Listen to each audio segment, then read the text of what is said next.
Hello, another weekend has finished and it's time to have a look at what they are my top 5. First of all, Messi is Ballon d'Or.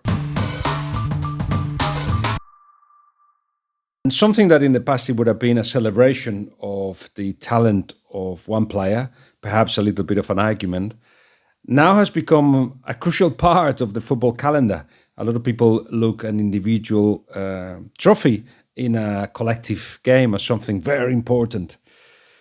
I must have done the same because I started my top 5 with it.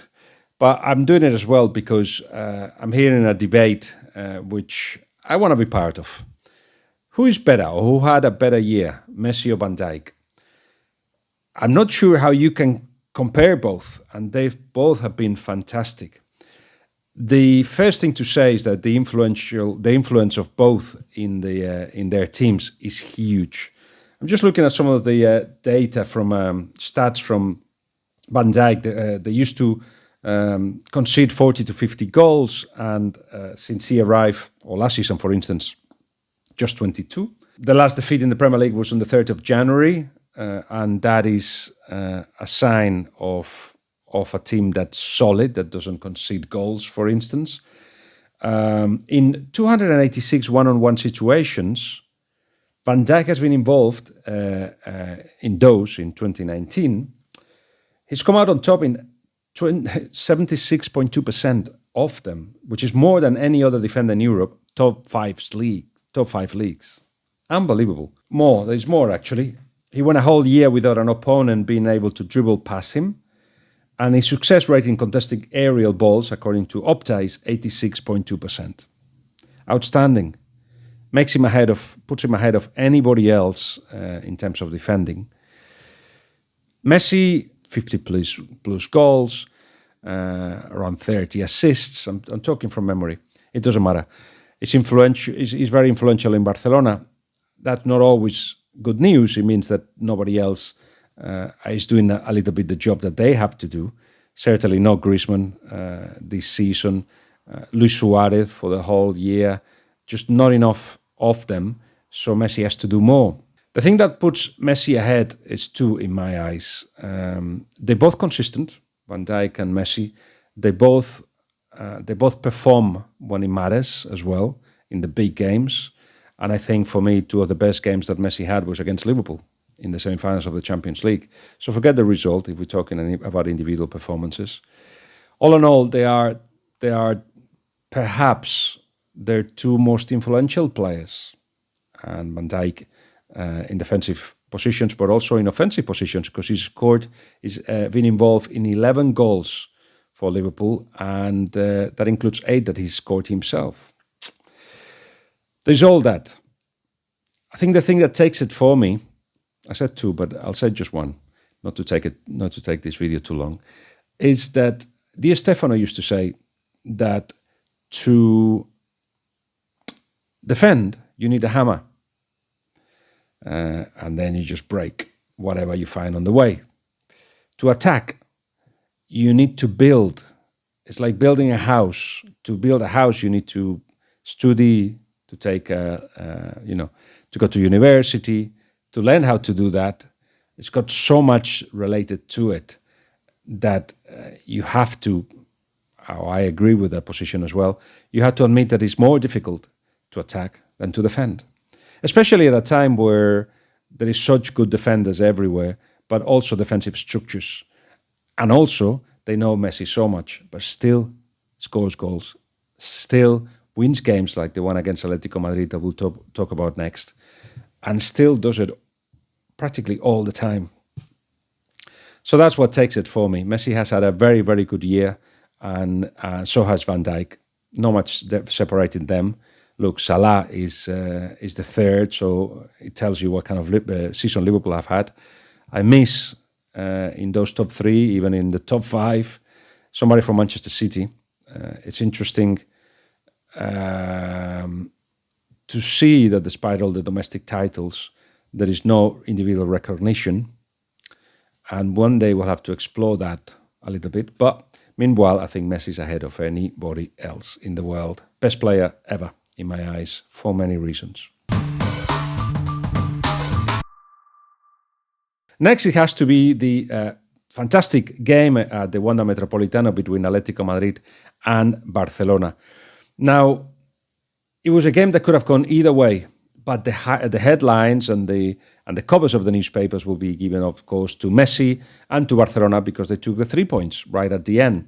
It was a counter-attack, one of the few counter-attacks that Barcelona managed to do. In fact, most of the danger of Barcelona came from set pieces or counter-attack, quick transitions. That's how Barcelona creates danger these days.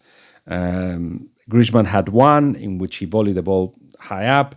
There was another one in which Suarez didn't shoot properly. And then there was this one. And it was getting to the end of the game. Lemar lost possession in Barcelona's half. The ball got to De Jong. And straight away, because there was spaces, because as Simeone says, the team was the teams were not killing the space, but actually going box to box. Then a lot of space is created, and Messi thrives on those. Well, De Jong had the ball, and he was just considering what to do. Messi had his both arms raised. It's like, me, give it to me. Because he could see that in front of him, there was not enough rivals. He could do his usual diagonal. And then the interesting thing happened. Luis Suarez had the opportunity to run in behind, to open up space for Messi if he considered that that's exactly what Messi needed. But no, he actually got on the way. And at that point, this I saw in the replay, not so much live. But at that point, Luis Suarez has got one thing in his mind, which is to get the ball from Messi and give it back to Messi. To be, as we say in Spanish, the wall. Hacer una pared. Just hit the wall and return the ball to Messi. So everything about his body language suggested he's not going to go to attack the space. He's not going to go to take the centre-backs away. He's just going to separate himself only half a meter from the centre-back to be able to not control the ball, but make sure that the way he touched the ball was the right one. So he was turned halfway from the goal. The ball came to him, gave it to Messi, and left it perfectly as well for Messi just to finalize and do the goal that he scored 100 million times. But even to a goalkeeper like Oblak, he couldn't stop.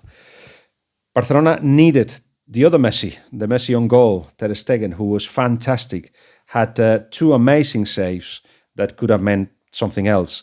Piqué headed the ball to the bar. It was all very equal. There was not much separating both sides. Both sides have got things to worry about. In the case of Atletico Madrid, they just don't score enough. I think it's 16 goals in 15 last 15 games. Anyway, not a lot. And in the case of Barcelona, they need the counter-attack and they need the set pieces to win games. When they control the ball like they used to do in the last third and pass it around, and I'm not comparing it to any other eras, but it's part of the game they do. There is not enough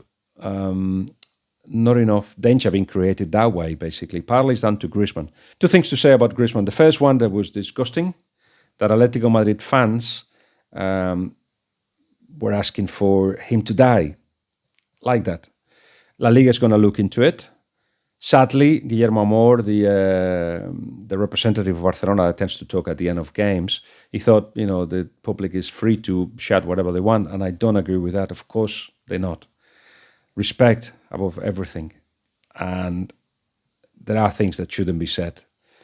Who shouts? I'm thinking they're doing a funny thing or an interesting thing or helping his team. Who shouts that kind of thing on the stands?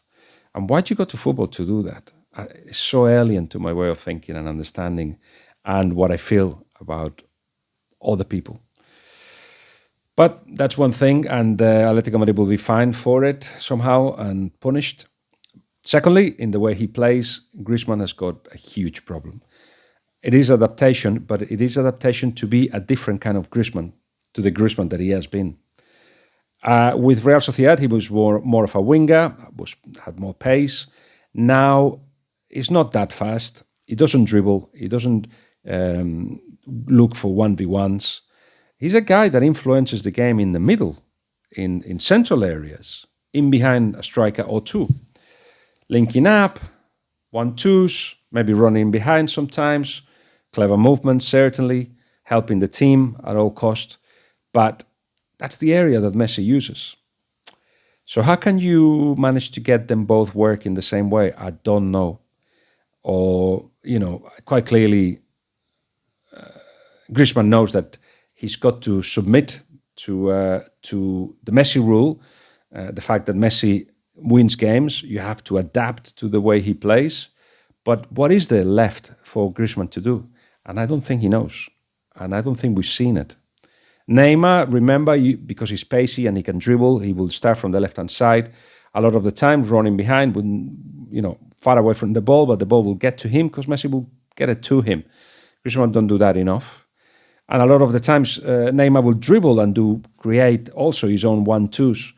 Griezmann doesn't do that enough. He doesn't link up that much with Luis Suarez and with Messi. That will increase, of course. But I don't see how this could get better. So if Neymar and PSG decide to part companies finally, I wouldn't be surprised if Griezmann is part of that deal and goes to PSG, because otherwise I'm not sure how it's going to work. Right now we are in December and we're still not seeing enough of a good Griezmann.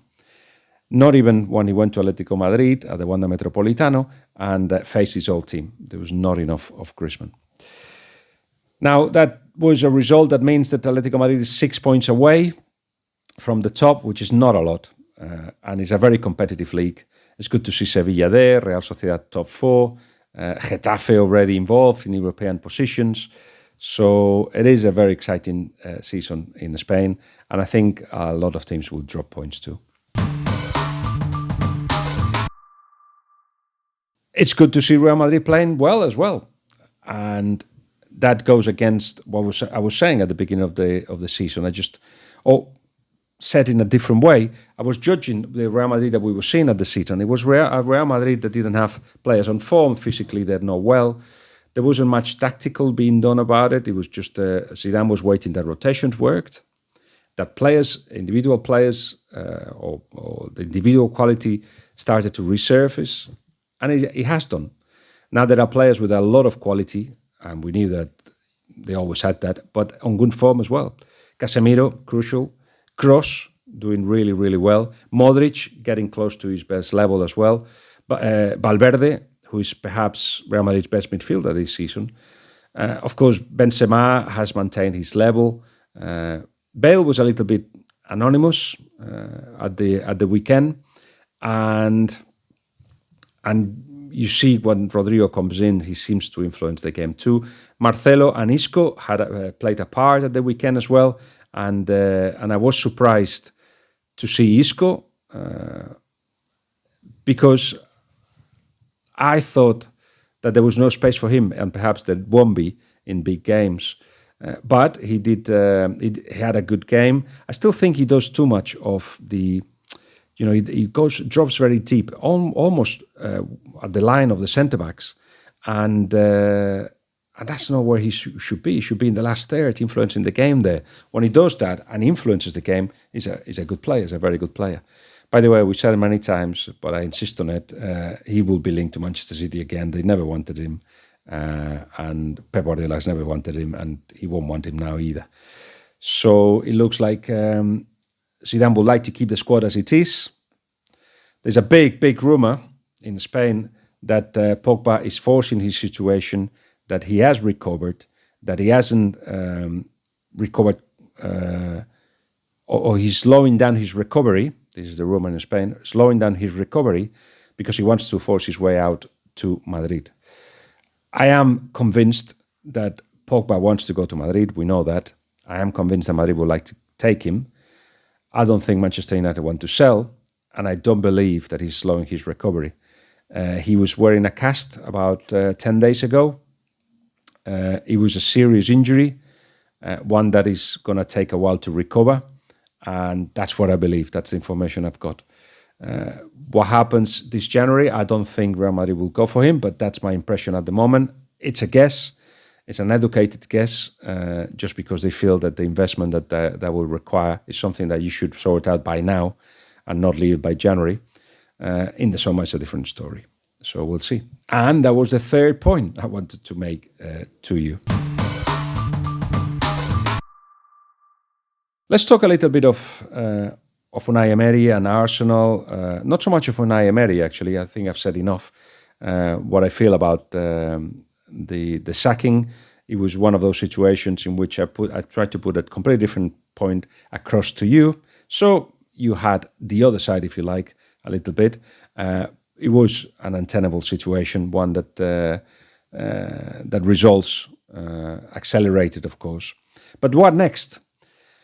And I hear some of the names that have been mentioned. I also hear criticisms of Arsenal for having such a long list of candidates. But do they?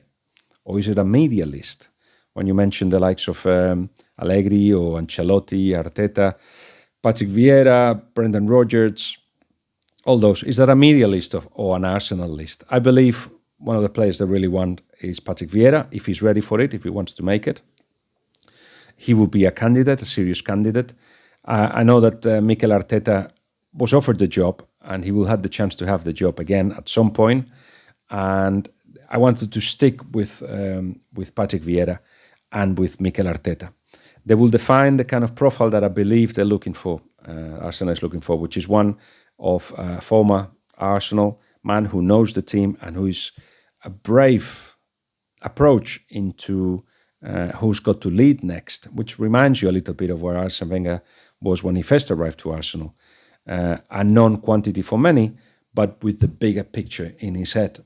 Both Patrick Vieira and Mikel Arteta will definitely have that. I've spoken many times to both of them, more to Mikel, but these are good coaches. In the case of Mikel Arteta, he's learned so much from Pep Guardiola. This is a relationship that was developing while Pep Guardiola was even at Barcelona and then at Bayern Munich. They spoke a lot about what it meant to be in the Premier League.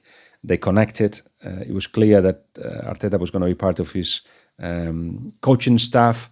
Dome Torrent was the number 2 for a while. When he went to New York City, it was Arteta who became the number 2. And then last summer, he had the opportunity to go to Newcastle or Lyon, but decided not to. It was an opportunity to leave, but I think he feels absolutely ready. Was ready at the time, but perhaps the conditions weren't created for him to go for those jobs. I know they weren't the only jobs offered. I know that from other clubs that have told me that they've approached him. So it is somebody that already is considered in the world of football as a top coach, top manager.